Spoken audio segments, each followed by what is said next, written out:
We normally start by asking you to introduce yourself. So, introduce yourself. But Now, Well, actually, in a minute, wait till Chris comes back with his shopping. okay, cool.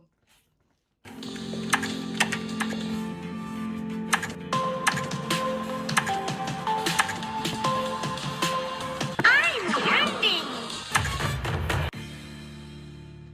Welcome along to this episode of the Peter and Chris Are Learnding podcast. I'm Peter. and I'm Chris, and we are delighted to introduce our guest today.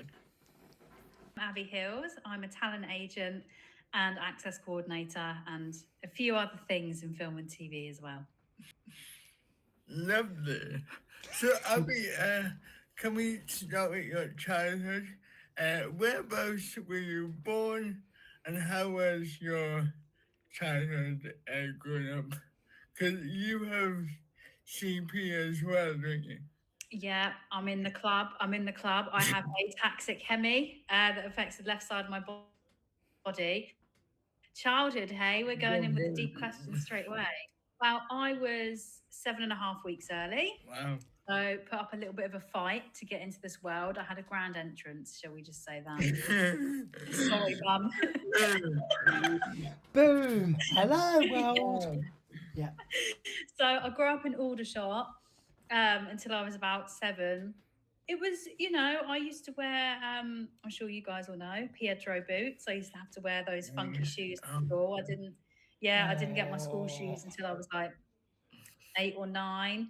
Um, and I guess I kind of struggled, but like, I also used to be able to run around and play kiss chase. So I don't think I struggled that much.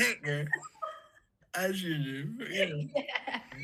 It was only kind of I guess I noticed more when I was becoming like a teenager and then a teenager that I kind of noticed that I felt the most different. You know, when you're like, you go from being like a tiny human to like an actual like person, I guess. And I kind of, I didn't really tell a lot of people about my CP. Like my teachers knew and stuff, and obviously by this time I was in normal shoes. So when I did tell people, nobody believed me. Right. And that was hard because I was like, what do you mean? And the in my tutor group, there was a boy who also had cerebral palsy, but he had it in his legs, and he used to wear splints. Yeah. I hated that. Yeah, I man, yeah. hated splints So with a passion. yeah, and so I was like, well, I felt like an imposter because I was like, well, my CP doesn't look like that. And this is, when you're a young person, you don't grow up around disability really. You have this like preconceived notion of what it was like. And I was like, well, my CP doesn't look like that, therefore I don't have CP. And I then kept a lot of stuff quiet, and I just had to kind of like, I don't know. Like when the school bell goes and it's like absolute uproar, and there's like hundreds of kids going up and down the stairs. I felt like I was fighting for my life when I didn't get to hold on to a banister. And I just, because I don't know about you guys, but I feel super wobbly all the time. I feel like at any given moment I'm going to tip over. You know that feeling of like when you're at the top of an escalator and you're like, oh, and you don't know where your foot's going to go. That's constant. And so it was kind of like doing that, and then like not really doing PE, but not really knowing why my body didn't move the same way as everybody else's does, and like all that stuff. But aside from all of that, I wanted to be a pop star and an actress, and so like I didn't let my CP bother me too much when I was doing like Britney Spears dance routines. I mean, them routines are very CP friendly, anyways. Yeah, I gotta love the '90s dance routines, right? Of course. So like, because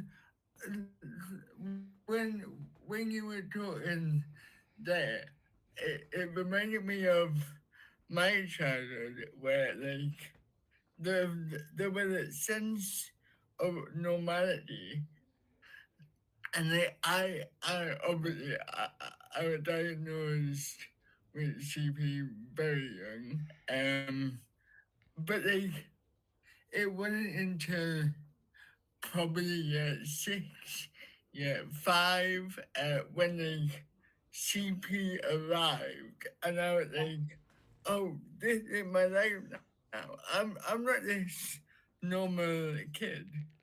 I have this pretty severe disability, that really kind of upset me because I felt normal, you know, quoted, and then I think we were recording ourselves on a device, and my voice came out totally different to the way it comes out in my head, and it shocks me even now. Yeah. I'm like, oh, that's how everybody hears me, but the way that I hear me is very different.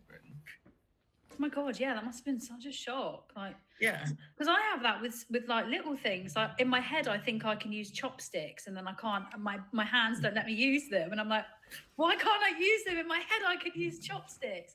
Obviously, like your voice is very different, and that's such a huge thing. But yeah, I guess maybe it's because I don't know, like without sounding really sad, like I guess when we get older, we lose our like childlike innocence a little bit, don't we? And we Yeah. kind of realize all these, and like when you're going through puberty and whatever, and you're figuring out your style, and then it's like, oh yeah, enjoy all that, and also have some brain damage. Go on, have some of that. Yeah.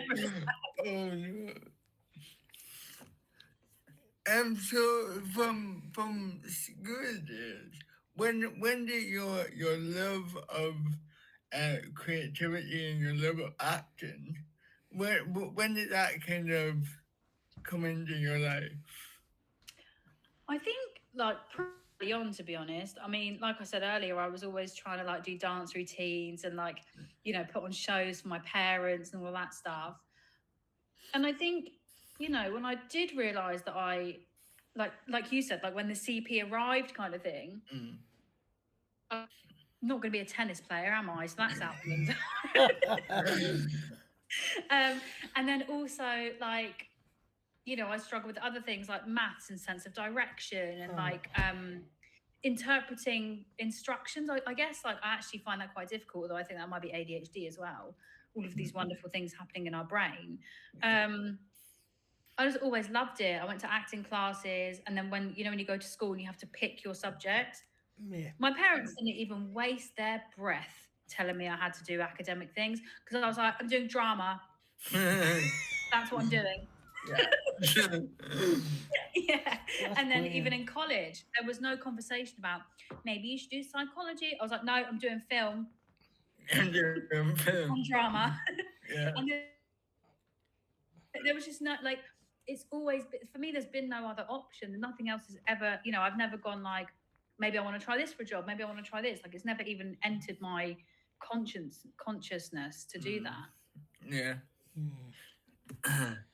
Yeah. So when you got out of school, did you go into sixth form, college, further education, university? And it was great because I did drama, film, media, and photography. Oh wow. I was just like watching films, writing about films, writing my own films, taking photos of like, I don't know, people's shoes and the bus in town, like just figuring out how to use a camera. I loved it. I loved college. And then after that, I went to uni. And then after that, I did a master's. So I had a long old run. Yeah, I did a master's. That was a plot twist even for me. I never thought I'd do a master's. Really? Me too. Yeah. I did one. You did as well? Yeah, I did a master's in I sport broadcast journalism. Nice. That's where the radio podcast. Yeah, no. Then yeah. Yeah, that's where Zan comes in the picture. Yeah. I'm just here for the ride, but then that matter all over. I'm like, how am I here? I don't know, but let's carry on anyway. Well, Just story. you got better career out of both of us, Chris. You've been on television. You've been in kids shows. You've been on. Yeah, my TV shows. journey to the acting world is quite I don't want to say unique because there probably loads of people that do it. It was a big open audition by the BBC, and then they kind of um saw saw loads of people like all over the country, and then I looked down to the final two, and then I had another audition, and then got the part that way. So I really went to the back door. Thank you, Abbie. I really went to the back door. What was your journey to accept? Big question. So I also had an audition once where I was down to the final two, but I didn't get it. I didn't get it because if I did get it, then I would have been Judy in Paddington Bear. Oh wow! Yeah, so that was my almost. What, the first film? Yeah, back The in first day. film? Yeah. Oh Yeah. my god! Yeah. So I mean, I was acting a little bit before that, and I was going to acting classes and stuff, and then I was like, oh, I want to bleach my hair and get a nose ring. That's what I'm gonna do. Fair So enough. went through the process of doing that, and then my mum was like, Abbie, you've got an audition. I was like, okay, fine, like I'll do my audition. She's like, no, you need to dye your hair dark again. I was like, this is my identity. I'm blonde now. She was like, no, you have to do it. It's a big film. So I got the day off school like a diva, sat in a hairdressing chair like this, and was like, well, at least after this, I might be famous. Like, I went dark, pulled out my nose ring.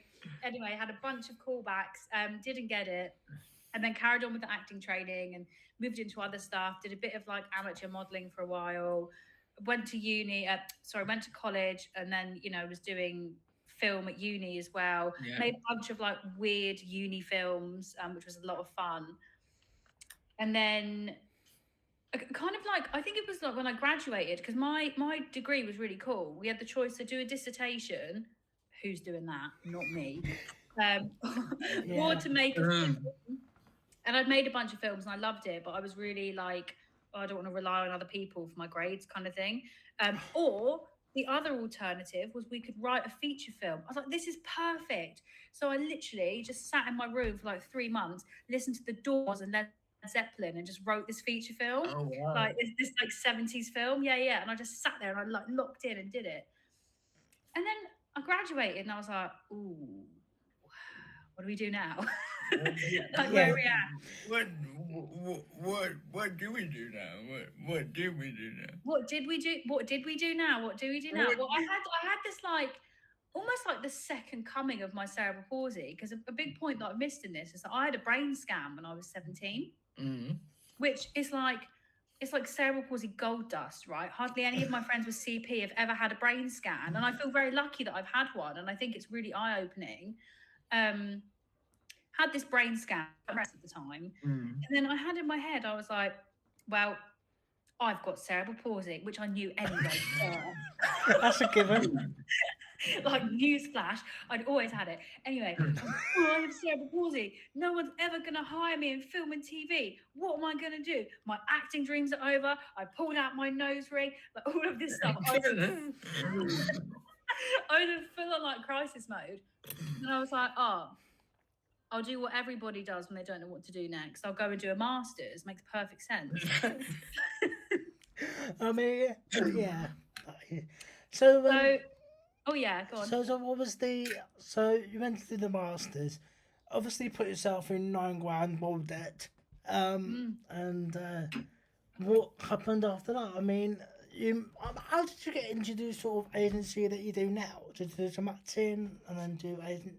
Well, this is the thing. I'd like to say that getting onto my masters was straightforward, but I applied for this particular masters at Solent because I thought, I could just cash in. It's like, you get a discount, don't you, if you go to the same place. Yep.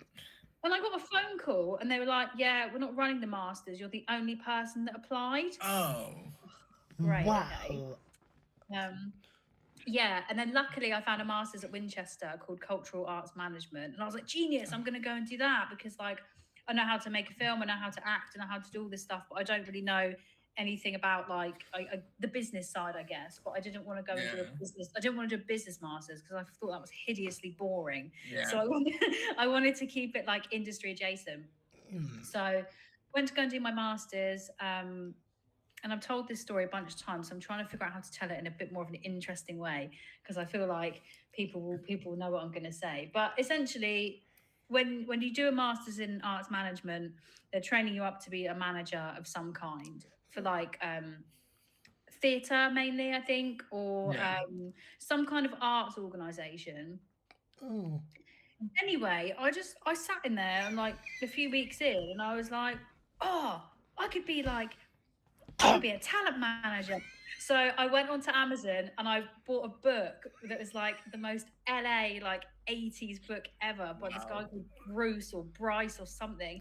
And it was how to be a talent agent. So I bought that book off Amazon. I read it from cover to cover and I walked into my master's class the following week and I was like, decided the manager thing.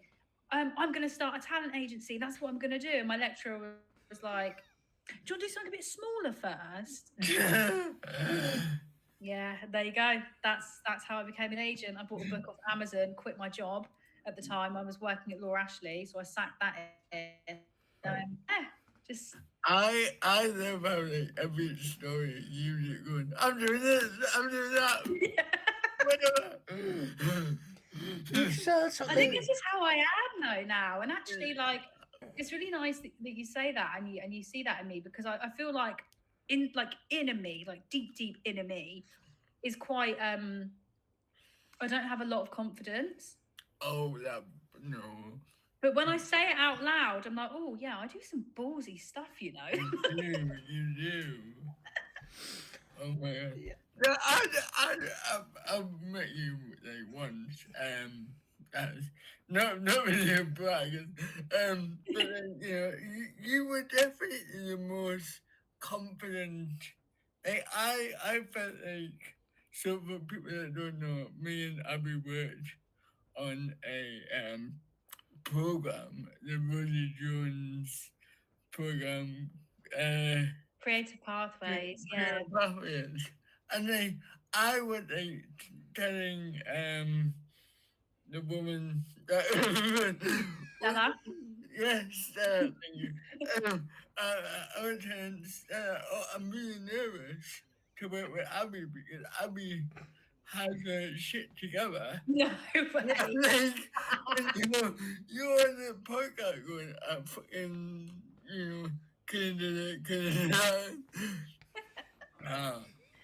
Oh, it's all just smoke and mirrors, dude. That's show, isn't it? God. So, what? How many years ago were we talking when you set up Daisy Talent?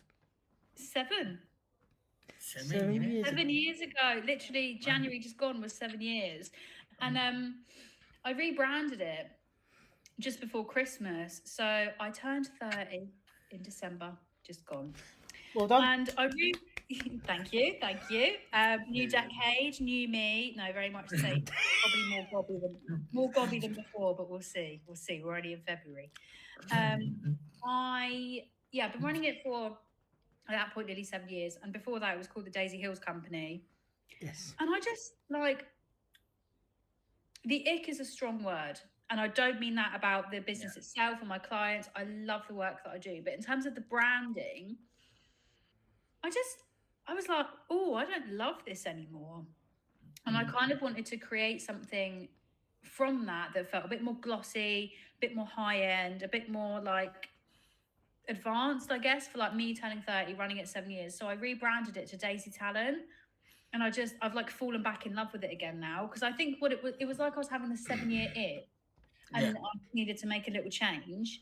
Made the change and it just feels so much more aligned now. And like, it's amazing. Like when you put out that kind of energy, like the things that happen, like some of the stuff my clients have been seen for this year already, the things that they've booked, the opportunities coming their way, the opportunities coming my way as well.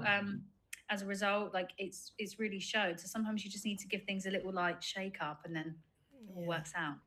So one question that I was telling Chris about before you came on, and that was because you have different agencies for so many different things.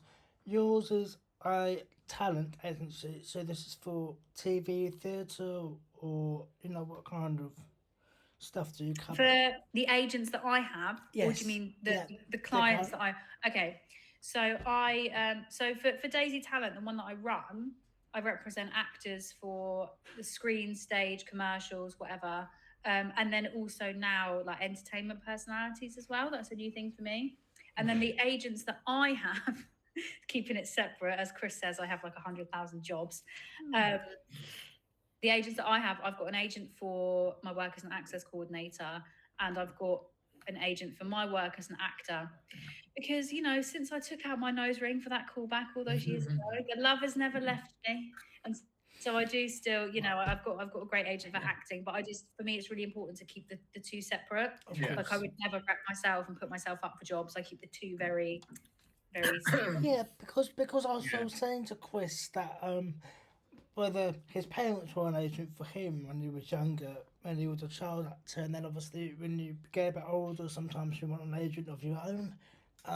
So presumably in the earlier years, you have your parents, and because you're an agent yourself, I thought maybe you could agent yourself, but obviously you have other agencies for you doing it for you. So I wondered how that all worked. Yeah, I don't think it's unheard of. I think there are agents out there that act and rep themselves, but it's, in my opinion anyway, it's not really the done thing. I think because otherwise, like, the lines get blurred, don't they? Like, I would never want to be putting my clients up for stuff and then also throwing my hat into the it doesn't sit right with me. So yeah, I keep them really separate. I mean, for me, like, it's more of a love and a hobby now than, like, I'm not waking up every day like, I'd love to act, but I'm not like, acting is my job, acting is my passion. Like, it's very much just something, excuse me, that I still enjoy doing. Definitely. So, you spoke about your clients, the one that you are representing. Obviously, I know that you're not allowed to spell any of the big jobs that they're doing, but has there been a moment where you're rooting for an actor and they get that job and then you get to deliver the best news that they've probably heard that entire day? What did that feel like? Oh, I love it. It's like Christmas. It's so much fun. And it's, it's different for every client. Like, normally I like to do that kind of news over the phone. Yeah. Or like a FaceTime or something. I just think it's so much nicer. Yeah. Like getting a text it's just not as fun, is it? Well, sometimes I will, though, if that client is on another job or they're busy. But it's so much fun. I'm like, that thing that you taped for, or that audition you went to last week. Like, yeah, it's just so much fun. It's what it's all about, really. And like, it doesn't even have to be. It doesn't have to be something huge. Yeah, it's like the milestones are important no matter what size. Like the success, the success is the same, I think. Yeah, Brilliant. exactly. And I had another question, and that was because you tend to network and connect with people all the time to be able to get into the stores, to be able to sell your clients to TV companies or production companies or directors or whatever it is. So presumably you've got a whole back catalogue of people you've got on your phone that you could just turn to at any. Oh, I've got this person for you. Yeah, I try and be the guy who knows a guy, even if it's something that, like, even if it's nothing to do with me, but like, say somebody random on Facebook needs something and I know the person that has that something, I'll always try and do the thing. That's I used to do it at uni all the time, and I think it's something that also kind of made me want to be an agent. But yeah, I do a lot of networking. I do in person and online. I used to hate it. And one thing that I find really difficult, and I haven't actually figured this out yet. So, guys, if you have any ideas, I would love to know. What I haven't quite mastered, and this is a champagne problem to have. Yeah. It's a champagne problem, but it's a cerebral palsy problem, okay? Like, hear me on this. So, you're at a networking event, you've got your glass of champagne or bubbles or your pint or whatever, you've got your phone, you've got your business cards, you've got to shake someone's hand, and you've got cerebral palsy. Do you see the problem? Yeah. Do you No. see the problem? I don't see a problem at all whatsoever.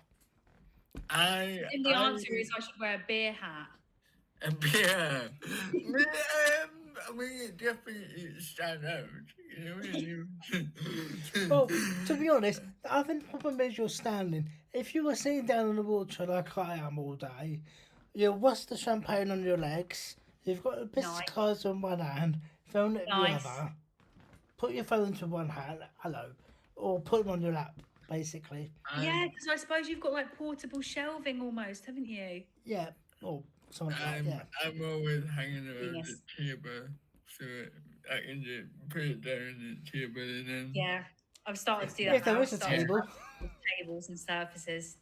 Yeah.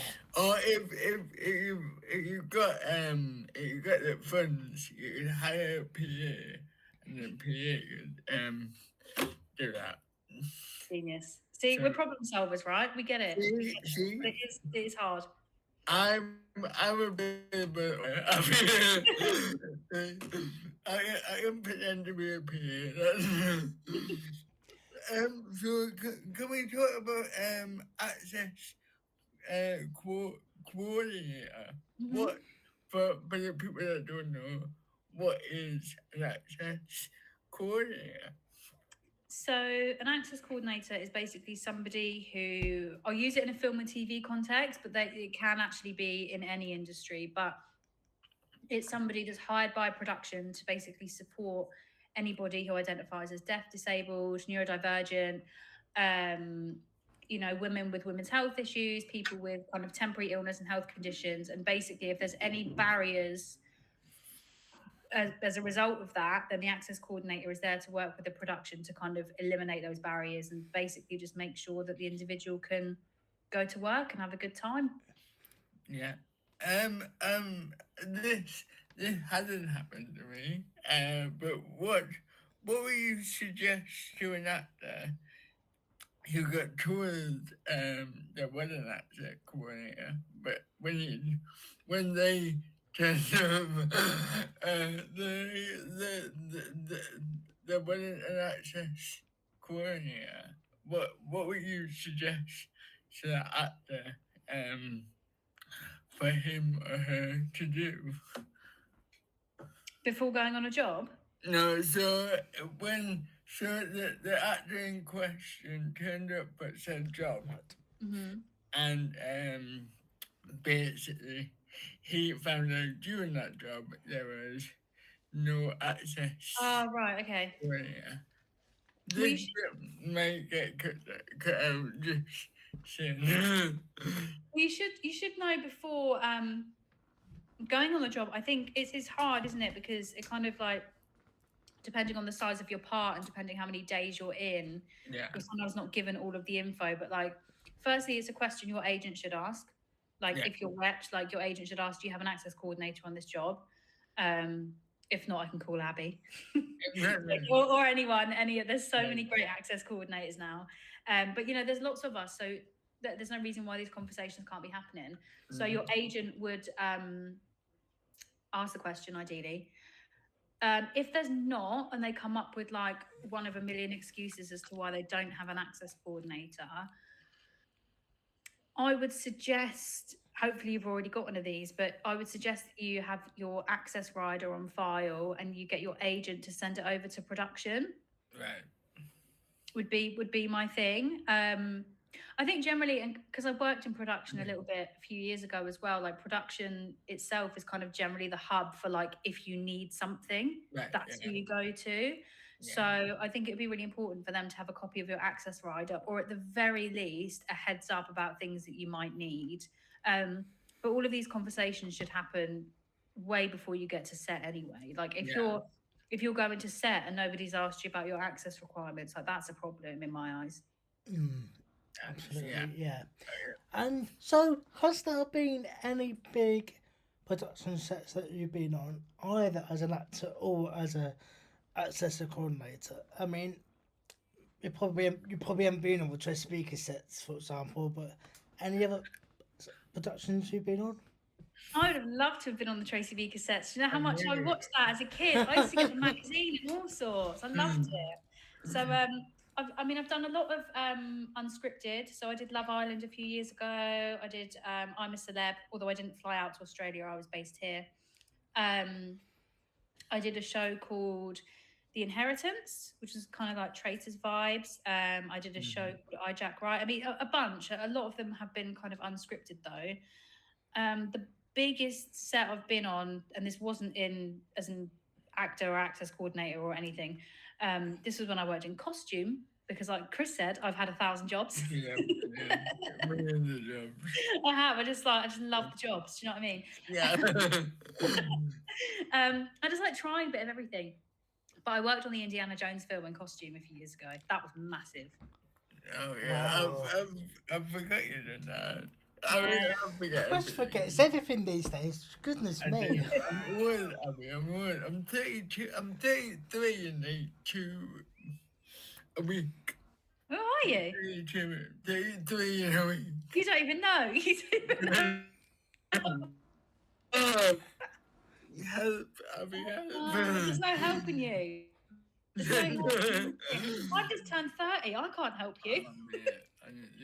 It's all downhill from there. Oh no. Do you need to get your accessor coordinator onto your screen, Chris? Yeah. I need all of them. I need every help I can get, honestly.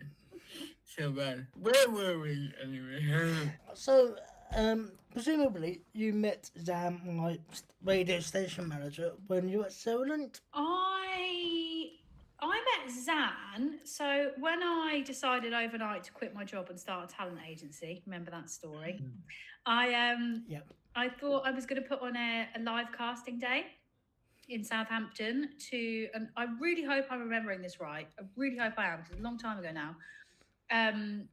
But Zan came to that live event. So Zan was one of my first clients back in the day. Yeah. Lovely. So yes, I'm pretty sure he came to my event. And I literally, I hired a venue and I had a DJ there. Why did I do that? I guess I wanted to bring the vibes. I don't know why I would. Anyway, Were you at Brockland Beckham's DJ party? Is when no, I'm joking.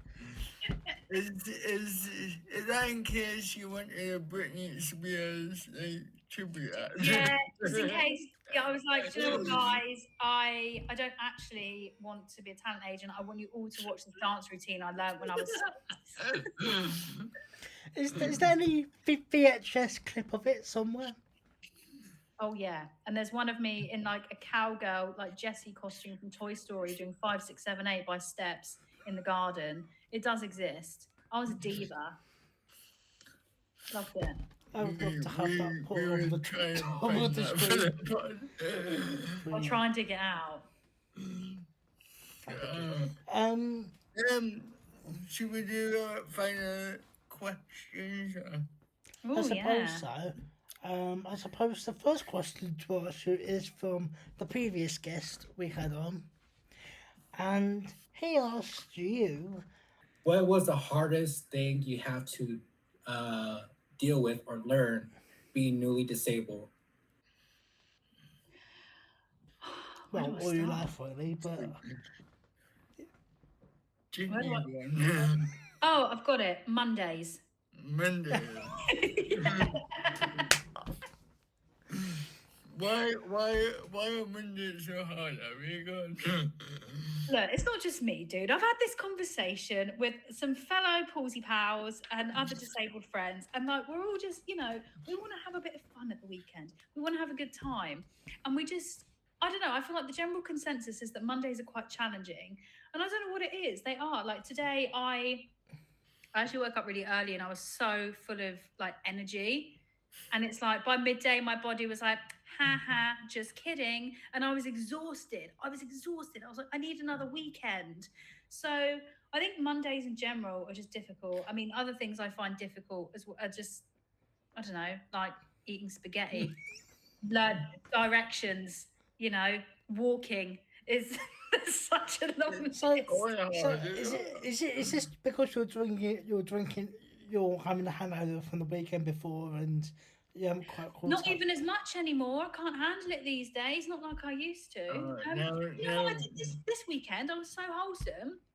I went to a yoga class. I went to a hot yoga class, which is also hilarious in itself. If you can imagine somebody with no hand-eye coordination trying to do downward dog, that's something else.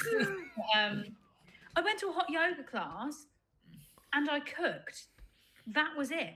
Yeah. That was it. I was exhausted. So yeah, I didn't even go out and like hit the beers. Was that on Saturday or was that on Sunday? I did the yoga on Saturday. Yeah. And then Sunday I literally did like basically nothing. I mean, I dusted. I read a book. It's not like high You intensity dusted activity. and read a book. You know you've hit your 30s by now. Yeah, I know. I used to be cool. And now I like to dust and like Go to listen bed to by 8 o'clock. frequencies. Yeah, I am. It's 20 to 7. It's nearly my bedtime, guys. Yeah, we're but how very it- happy that you stayed. Anyway, Staying up late so in a pod. yeah, what's your question for our next guest?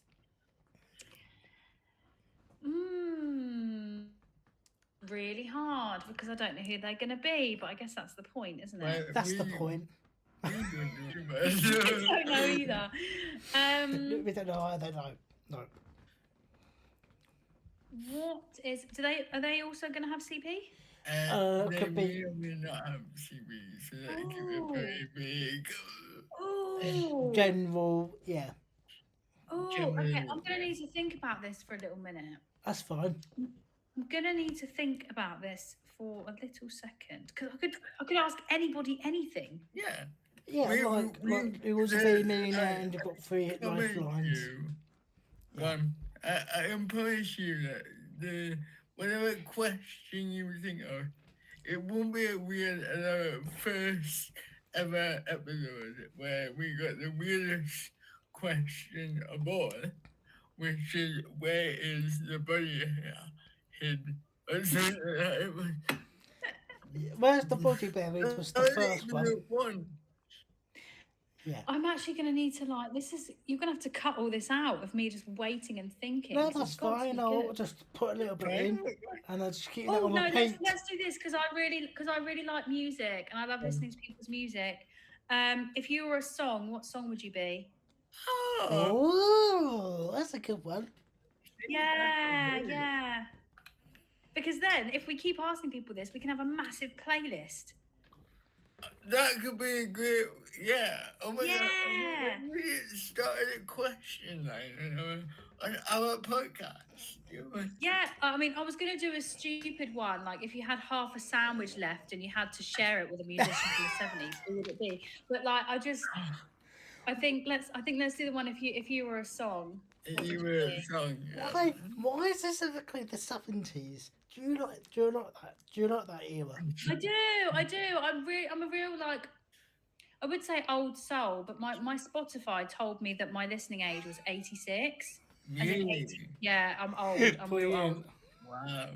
Yeah, but I just love anything kind of like from like the 60s through to the 90s. Like that's definitely, and even in my writing as a writer and filmmaker, that's the stuff that I love. So yeah. I got 32 on my listening. Oh, that's catching up on you. Yeah. So, this has been fun. It has. Well, you know what? I think we really needed, because the last episode was so heavy. Was we it? Really needed. We really needed a light bubbly. Nice. So I'm very happy that you've come on and Me eventually. too. Could we? I mean, again, this is more for me.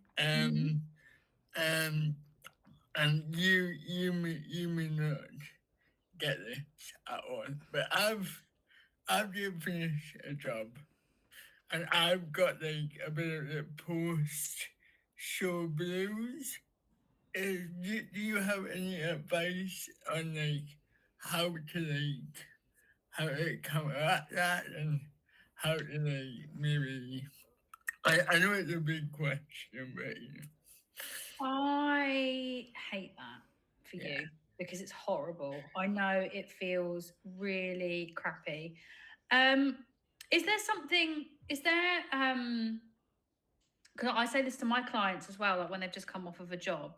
There's a few things that I suggest, but like if there's a time where you've always wanted to like practice a new thing, whether it's like accent work or I don't know, like anything, you've wanted to record a new monologue for Spotlight, you've wanted to try out a new self-tape technique, you've wanted to get a ring light, just go all in on that for like a week, because it will keep that excitement going, because you'll basically trick your brain into thinking that you're still working.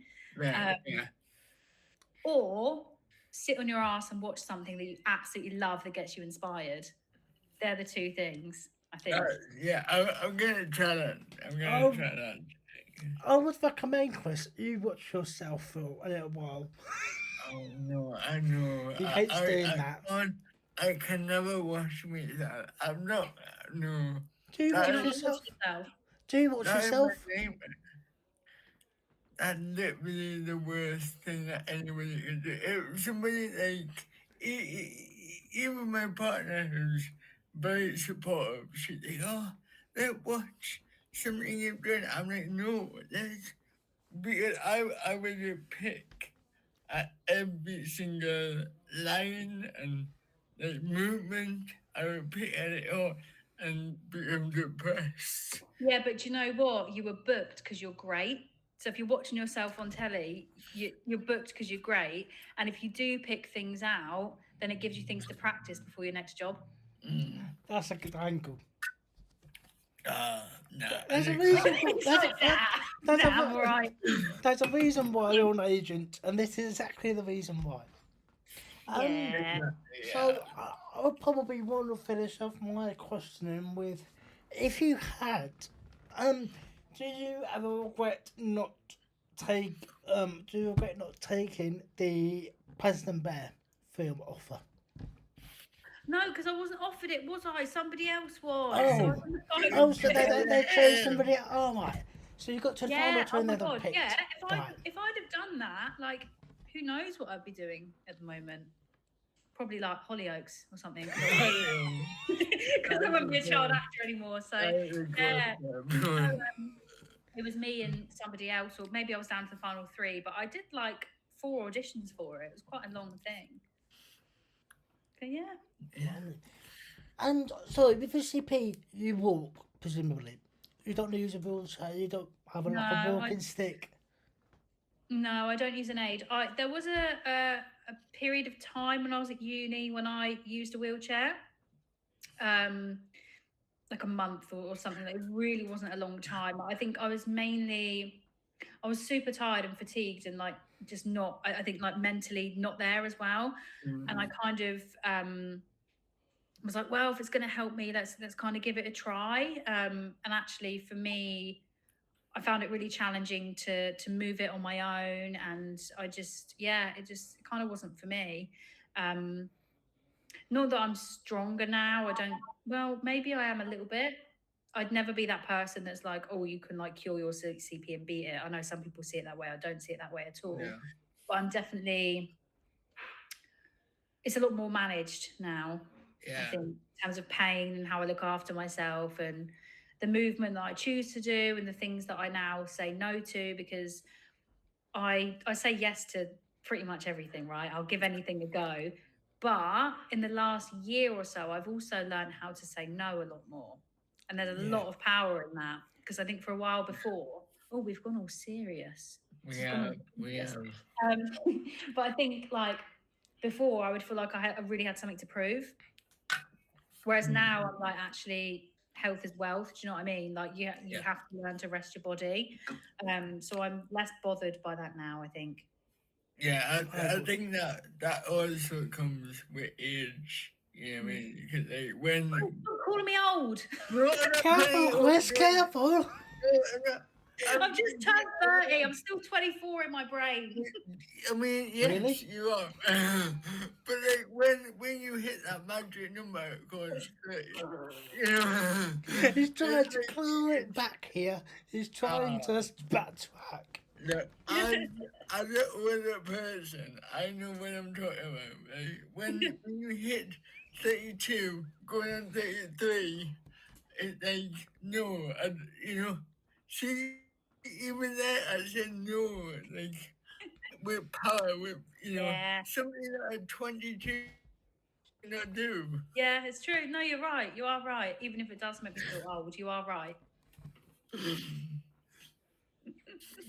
Every time I do the Oh. podcast, I always get bullied. So, are there any projects you're working on at the moment? You probably can't tell us anything, but I can't tell you anything. I'm sorry, but yes, that's what yes, I am. everyone Because says. I'm now That's what getting booked everyone. again. But I'm yeah, I've got a few access coordinator jobs lined up.